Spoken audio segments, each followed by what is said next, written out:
Welcome to Bosses with Baggage. I'm Sherry Sutton, your host and business growth guide. Around here, we believe that failures are our superpowers. So in this podcast, we'll explore the many ways that setbacks can mold, shape, and change your life and your business and ensure that you come out of the fire better than before. Through interviews with business leaders and discussions of my own personal struggles, we'll unlock the secrets to turning setbacks and low moments into opportunities to thrive. From approaching your business with a servant's heart to getting comfortable with being the face of your brand, each episode will be a safe, judgment-free zone to reframe the concept of failure with honesty, empathy, grace, and a whole lot of laughter. So are you ready? Let's go.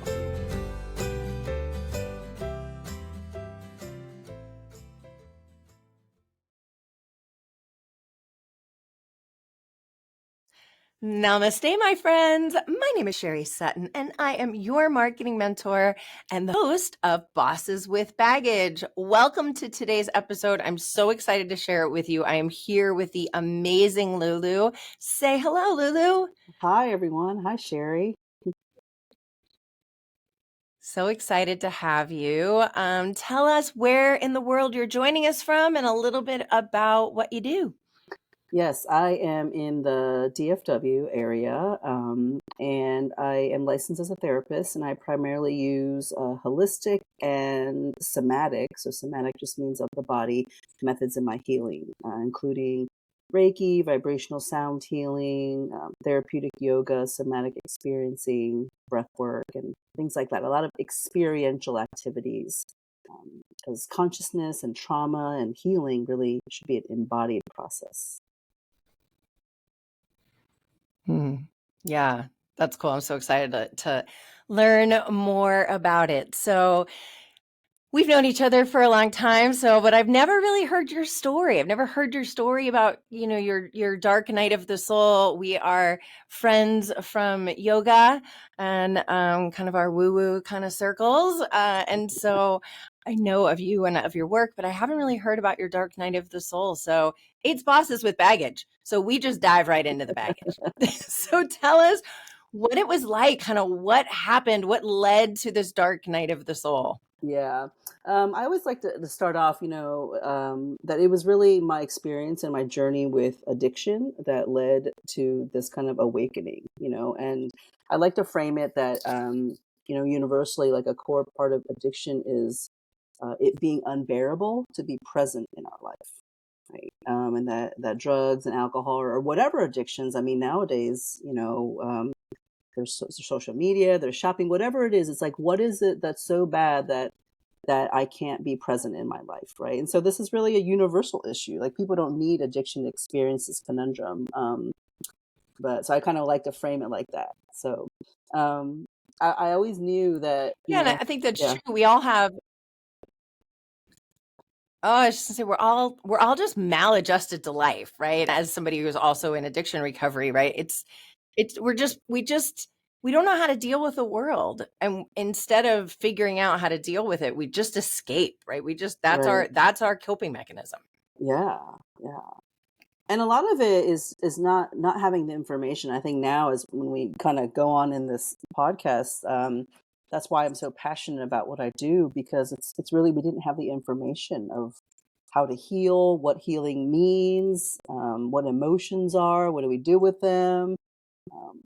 Because I think once we understand this framework of life, how our nervous systems and emotions and everything come together, then it's like, oh, okay, this is what I'm missing.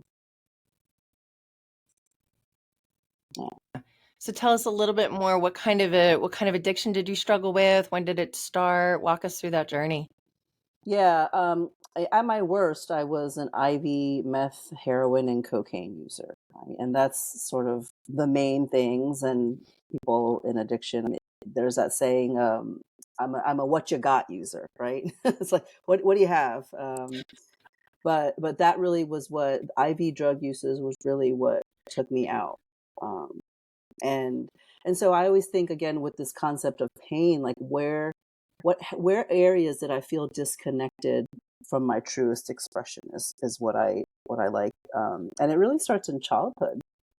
I was born in Taiwan and came when I was very young, and right away there were lots of cultural differences, and I was the first one to learn English in my family, and um, just lots of experiences where I noticed that I was different and somehow didn't fit in, right? And so I developed this kind of tough shell, um, and it's kind of strange because my instinctual response of sort of suppressing everything was became my superpower, right?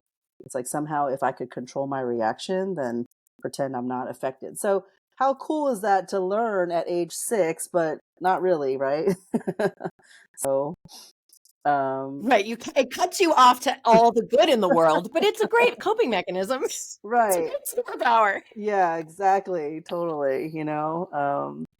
And I don't know. So this is funny because, so for example, right, I remember this assignment and the teacher was like, okay, well, we're going to write about what your main character, right? And in the assignment, I want you to paint a picture of how this character, blah, blah, blah, right? So then the next day I come in with my awesome painting because she says, paint a picture. And everyone's like, what is your assignment? I'm like, here it is, right? And so just things like that, just not understanding the language, and clothes from Taiwan look a little bit different. Like everything's just a little bit different, right? So it's like, okay, I don't fit in here. Something is different about me. And I really think that that's kind of where it started, like culturally, um, you know, uh, values are also very different. Like in Chinese culture, we very much value harmony, kind of saving face. So you don't really want to cause a scene, right? It's a very collective society. So it's like, okay, like don't embarrass people, don't embarrass yourself, like respect kind of the collective. And so again, what that felt like was a lot more suppression, right? So I quickly learned how to just handle things on my own. And um, my parents were also very what they call tiger parents, so just very high expectations, a lot of um I don't even like to call it abuse. I mean, I guess in America language it might be abusive, but I also think that a lot of us that have grown up in, that era, yeah, like you get smacked when you do stuff, right? You just, so that's another topic that we can talk about. So this need to excel, right? Prove oneself. I was a classical pianist when I was younger. And so I did a lot of competitions and a lot of social things. Like we would be in a group and my parents would say, oh, look, there's a piano. Would you go and play or sing for the people, right? And so, yay, all is fine. But how that felt like for me is that like at any given moment, like I was going to be unprepared, right? I was going to be judged. I was going to be criticized. So there was this fear that's in my body. And we'll kind of get to that later, like how it affects us, because our nervous systems are actually primed when we're younger, right? And so my nervous system was like, oh, I'm I'm gonna have to. I need to be prepared at all times. I can't just like chill out because I might have to perform. Right? I'm about to go on a competition. And performance is scary and an opportunity to be judged negatively. Yeah, yeah. So yeah, and then coming to the states, right? They had to start their business, so I feel like I always joke like I had my first existential crisis when I was like 5, right? Like I was like a latchkey kid, and I clearly remember just being at home after school and then it's getting dark and like where are my parents? Like going out into the driveway, looking up in the sky. As an adult, you're like, okay, but as a child, it is terrifying, right? To like not know what's going to happen and it's getting dark, you know. And they would come home and then just get so mad at me because I had all the lights on and I was wasting electricity, right? So that's kind of that. Yeah, and or like we would go to friend's house and my parents knew that hey, I would be safe because we were at a friend's house, but they were one of those parents that kind of just like sneak out, that don't say bye, right? Because they don't want to cause a scene, which of course in my nervous systems I'm like unreliability, like where are my parents? And you know, what's going to happen with me, right? So it's just this misattunement, right? That it's a huge thing I talk to parents about is like we can't parent the child from our perspective. You have to parent them in a way from their perspective while holding your own perspective, right? Yeah, I don't know if you've ever heard of I'm kind of digressing here, but parents, when you have a toddler and you want them to put on their jacket and you say, do you want to put it on or do you want me to put it on? Right. So kind of giving them choices. So yeah, things like that. But so in a nutshell, my childhood was exposed to the world fast and just always felt like I didn't fit in, which kind of will lead into the story of addiction. Yeah. And I think that's a Yeah, common thread of, people that are in addiction, and including me, right? Like I always, and I still do, like I always felt like I just didn't fit in. Like I always felt like I had three eyes or there was something yeah, just off about me. And I really have not gotten over that. I've accepted that it's just part of my immune system. And now I see it as one of my greatest superpowers because I can understand that so many other people feel like that. And I'm able to say like, okay, let's be misfits together. Like right, we're cool. We're okay. Right. We're right. okay together. But that was a huge part of my addiction story too, is I just never really felt comfortable in my own skin. I was more adjusted to life and more centered. Hmm. Yeah, for sure. For sure. Yeah, so it was, I was So sent. then how did Yeah. that sense of like not fitting in and fear move into the addiction? Yeah, so I was sent to boarding school for high school because they're like, and so I was always one that really got good grades. I had this idea that like, hey, like as long as like my grades are good, I could just do whatever I want, right? Um, and so I don't think anybody ever picks up their first drink, drug, or whatever and says, "Oh yeah, I'm gonna go down this road of addiction." Right? I mean, I don't know about you, like it's fun at first, right? So in boarding school, in high school, and in college, it was fun, right? It was cool, like just smoking marijuana all the time, like dropping acid, drinking, like it's fun. Like I just get my work done and I go party and it's cool, right? And I think in college I started dealing drugs, and so like when you deal drugs, like you're like the coolest person on the planet because you get in everywhere.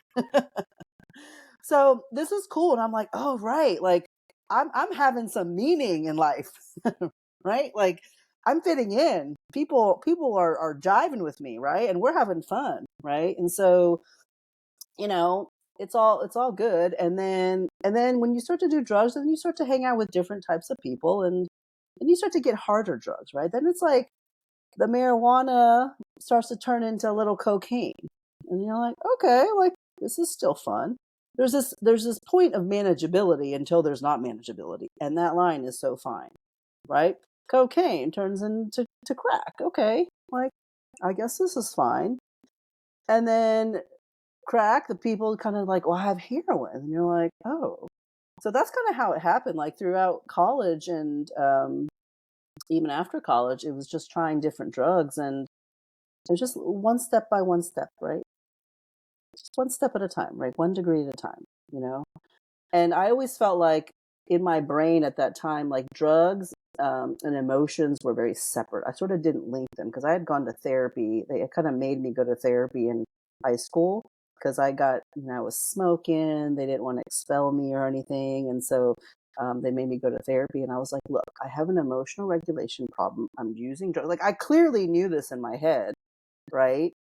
But so just help me with my emotions and then I'll stop doing the drugs. Like, you know, so what always happened was like I would want to kill myself, right? So I've tried to kill myself seven times, and I've actually died three times, and had to be revived. So yeah, it's crazy, right? So it's like the drugs I always knew was coping.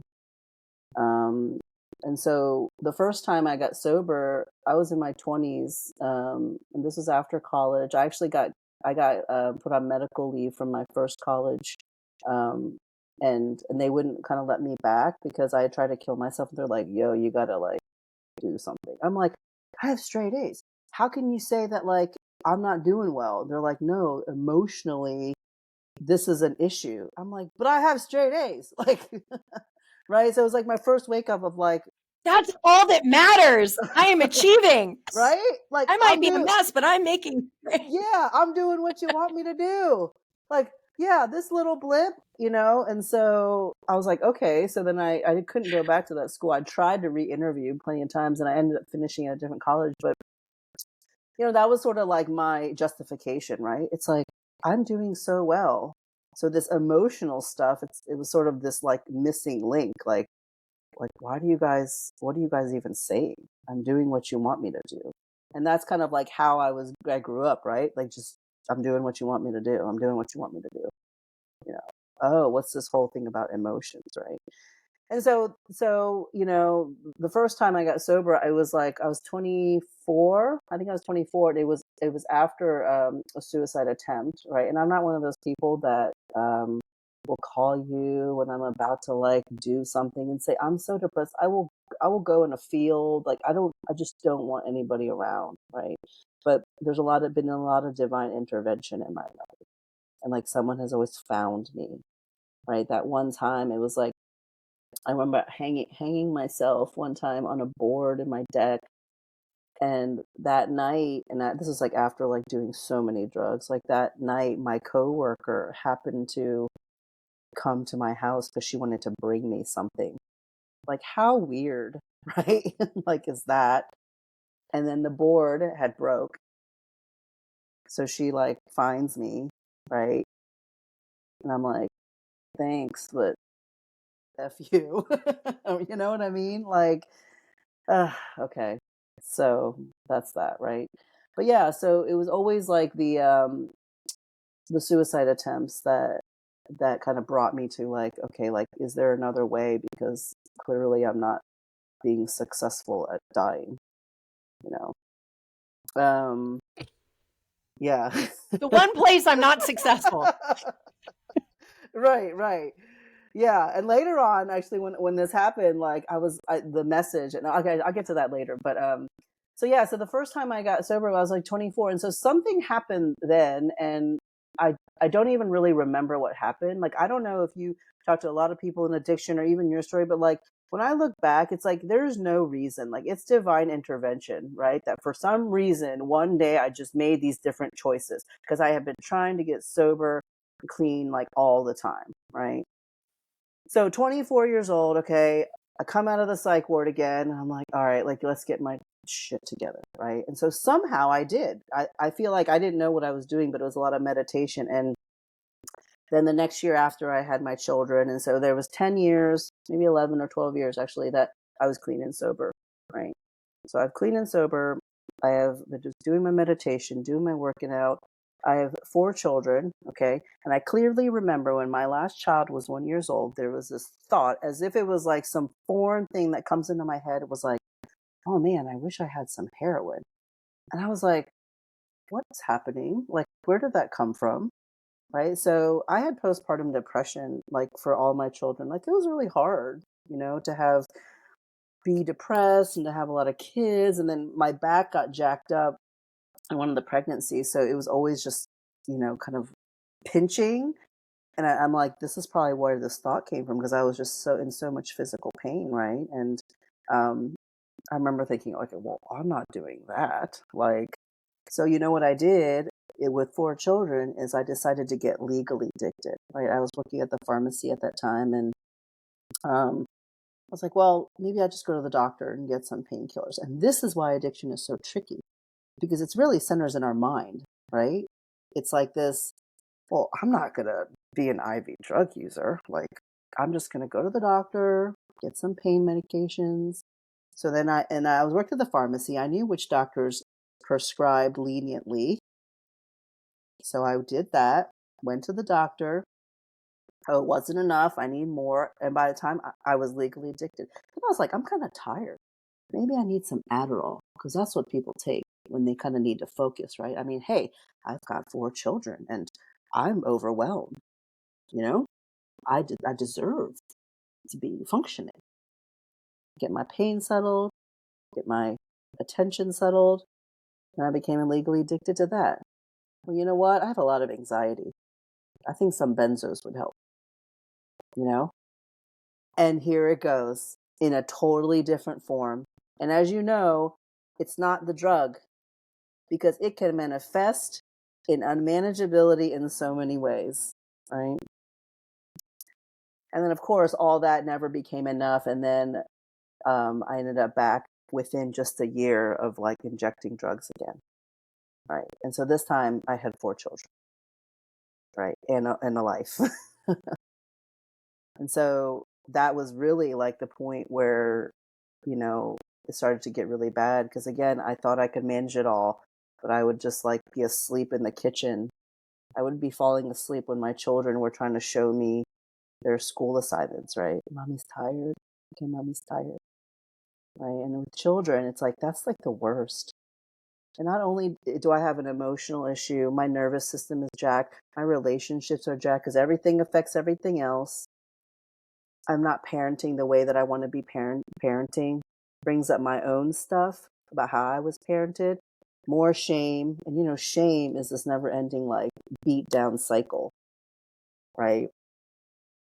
And so when I finally got sober, it was because again, I thought I would just take my life. I wrote this long letter. It's like, bro, it brings me to tears. Like you deserve a better mom. Like, I just can't do it. Right. And so my kids actually watched me code. I had tried to kill myself. And there was like a, you know, I don't know, somebody found me in my car and called my ex-husband at that time, my husband at the time, and they brought me back to the house and they put me on the couch and then the the last thing I said before I like went was like, "Can you guys take off your shoes before you come in the house?" Right? I told this to the paramedic people. They're like, "No, ma'am." And I was like, "Well, don't you have those booties you can wear?" And then, and I'm like, "That's my soul, all right. That's my personality." But my kid, it was breakfast time because I did this in the middle of the night, and my kids were just like sitting there eating breakfast, right? And imagine like how that feels for me, right? To know that they have this somewhere in their body. I mean, they were little, but you know, they have this somewhere in their body. And so I spent the next probably 8 months in and out of treatment because I would go into treatment, everything's fine. I'd come back to life. And look, anybody that has 4 children, like it's tough. It's tough. There's a lot of stuff going on, especially if like emotionally, I don't know what I'm doing, right? And so it's really tough, right? So I was in and out of treatment for a long time. And I remember that last time that I tried to take my life, it was this divine message that was like, look, you are not going to die. Like you are meant to be here. Right. And somehow at that moment, I just knew it. I'm like, I remember saying to myself, like, oh, fine. Right. Like, fine. It's like I heard this message of like, you got to do this. You know, you're meant to be here. And my personality was like, ugh, fine. Right? Like, okay, fine. And that's kind of how it I get started. messages like that from the universe all the time, and I'm like, really? Really? Oh, I know. Fine. I think I told you, like, I'm about to start my doctorate. And that was one of those things that kept coming in. And I was like, why? And I kept trying to confirm with like psychics and mediums. I'm like, am I meant to? They're like, oh, yeah, you're good. I'm like, oh, my soul must have been really Come ambitious. on, that's a lot of work. I want to watch Netflix. Come Right. on. Yeah. There's a new season of Lincoln Lawyer. I can't get a PhD. I know, I Right. feel like that all the time. But then you do it and it's spectacular. You know, this podcast was a divine download. Was like Mm, these stories are out there, and one of the reasons why people don't show up in their business is they feel so much shame and they feel so weird and they feel awkward and dorky, and let's have people just talk about how they feel awkward and dorky and they have addiction and they have yeah. all this baggage, but they have this divine calling to do something that is Mm, ultimately higher and more important than feeling dorky, right? And let's all yeah. just talk about that. And Right. how do we get centered with that and use that as the motivator for our lives? Yeah. Yeah, for sure. And I wrote an article for I think Dallas Voyage, or they did an interview, and why this is why I like to talk about addiction as far as pain, right? And kind of make it relatable, because we all have pain and suffering, and we all have moments that we don't want to be present in our life. Like, what is happening, And so that really is about an emotional nature. It's about our nervous system, and how that manifests is addiction. How it manifests is like relationships that are abusive, right? Or there's something happening. How you parent your mother, how you mother, right? Your relationships with people, because it affects everything. Our nervous systems and emotions affect everything that we do, you know? So yeah, I've had a lot of that in my life, right? Just, you know, going through the whole mental health system. And I used to be on like 13 different medications. I've had diagnoses of everything. And there was always a part of me that's like, there's something that's missing, right? Like, something is missing here. It's like, you're just looking at me through this medical lens of pathology. Like, something's missing here, right? And that was what it was like at the end. When I went to treatment, I think I went in a period of like 8 months, went to like 5 different treatment centers, because I just couldn't do life. I was so scared, until the last treatment center was like, I think you're evading, like, you're avoiding your life. I'm like, I think I am. I really am. So, but yeah. And then when I came back, it was like, So how do you get from that place? Yeah. yeah, when I came back, like I said, it's divine intervention. Like, for some reason, I think I came back in a July, and I didn't actually officially get sober until that October. So there was still a couple months where it was like this on and off, on and off. But recovery, when your body is older, is so different. Like, and especially if you're doing a lot of like hard drugs, like, it took me about a month to like really be able to get up and walk. Like, I was in so much pain, right? It didn't, anyone who detoxes from those drugs, it's really difficult. It's so difficult. Like, you feel like you're in chronic pain all the time. Your brain is telling you crazy stories. It's hell. And a lot of times people in that state is what keeps them from recovering, because the kids just can't get through the detox. It's really miserable. But I just went into some different recovery programs, and it really is just a day at a time. Like, I don't know exactly what it was. I think it was a collection of everything. I do remember feeling like, you know, being in a part of a fellowship is really important, like community, like whether people go to AA, or they go to some Celebrate Recovery, or they get involved in their church, or just something where you can feel like you're a part of something, right? Because I remember feeling like I was so low, and yet there were all these people surrounding me that loved me. I remember saying like, stop loving me. Like, why are you loving me? Like, I keep like screwing up, and I'm like in and out, and yet there was all this support, right? And I just needed that compassion. I needed to learn how to be loved, right? Again, this addiction is about emotional pain, right? About someone being there for me, when I like didn't want to be there for myself, right? It was like this portal. This addiction was this portal that allowed me to wake up, to sort of what I call my divine essence, my purpose. Yeah. And then it was a path of like a lot of self healing. Were you going to say something? Oh, I was just going to ask, how did that lead you to now doing all this healing work? Because you went from that to, I mean, now you just are such the embodiment of a healer. And that's yeah. such a Thank you. journey. Like, that part of the journey is so fascinating to me. So Yeah. I guess it just started with you doing that work yourself, right?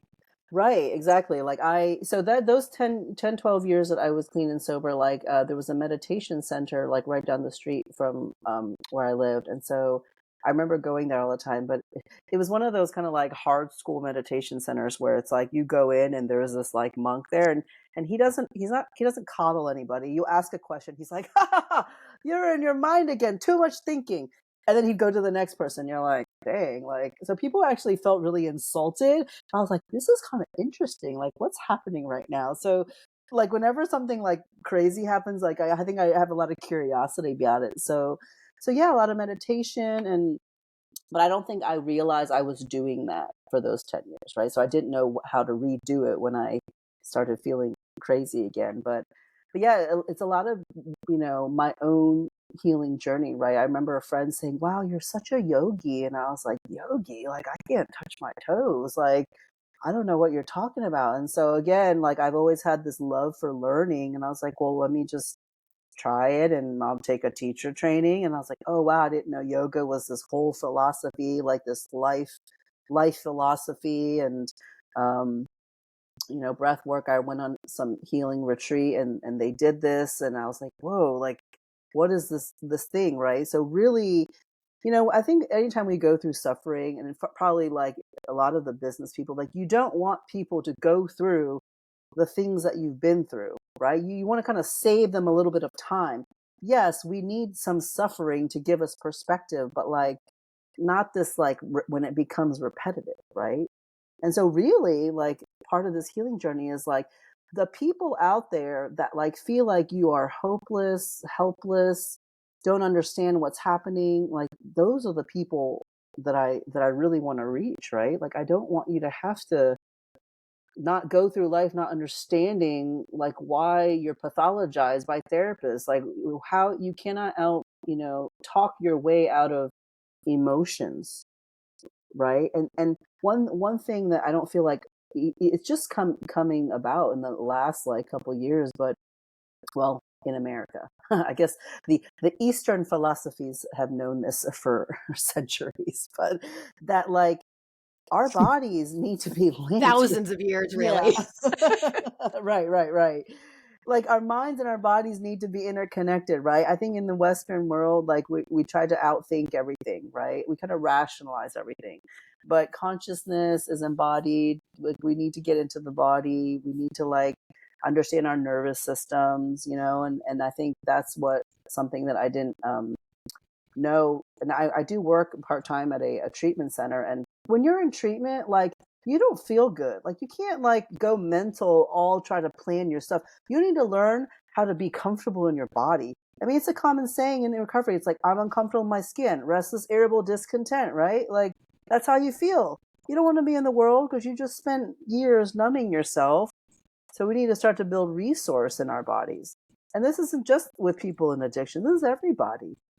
Like we're very strongly mental thinking cognitive society right now, and it's killing us. Like our thinking, right, is so powerful, but we're not using it properly, right? It's killing us. So a lot of it is just really wanting to educate people, right? I don't think it's just really about education, giving people the tools that they need to be successful in their life. And I love it. I love it because, I mean, I don't know how many times, like this lady I just saw last week, she goes, "Wow, like I think you just saved my life." So it is like when it clicks for people.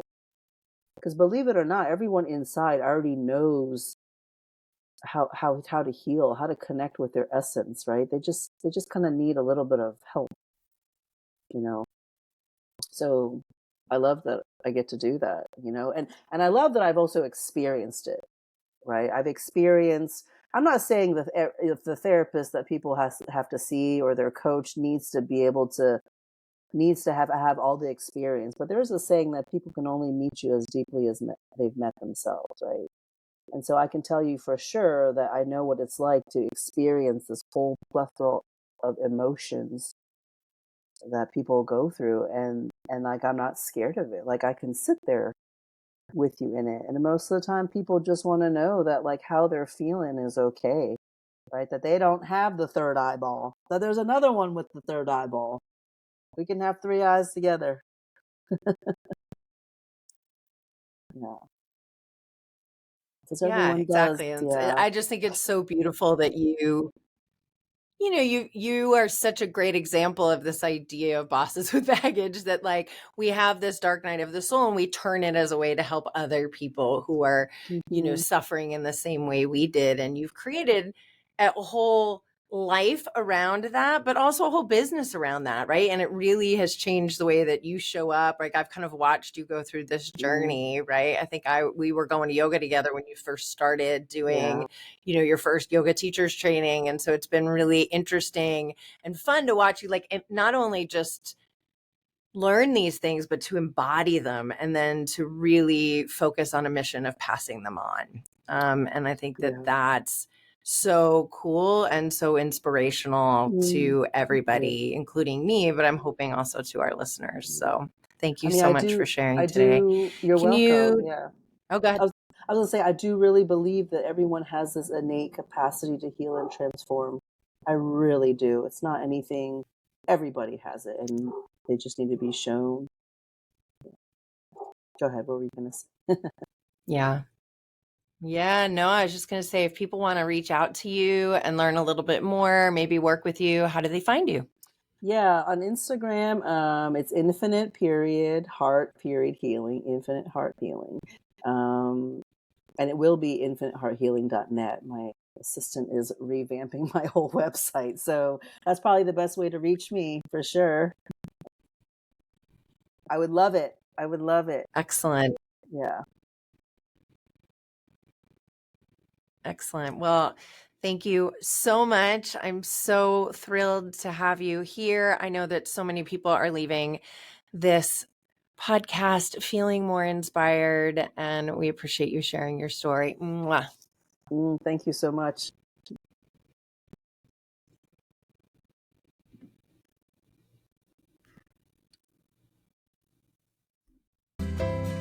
Thank you for listening to Bosses with Baggage. We are honored that you chose to spend your precious time with us. I hope that you are feeling inspired to reframe your setbacks into your superpowers so that you can change not only your life, but the life of everyone around you. If you enjoyed today's podcast, and I sure hope you did, please subscribe, rate, and share on your favorite podcast listener. And if you have any ideas for a future guest, or you need some help growing your business, I'd love to connect with you. You can find me directly on my website, which is sherrysutton.com, SherrySutton.com. We'll see you next time.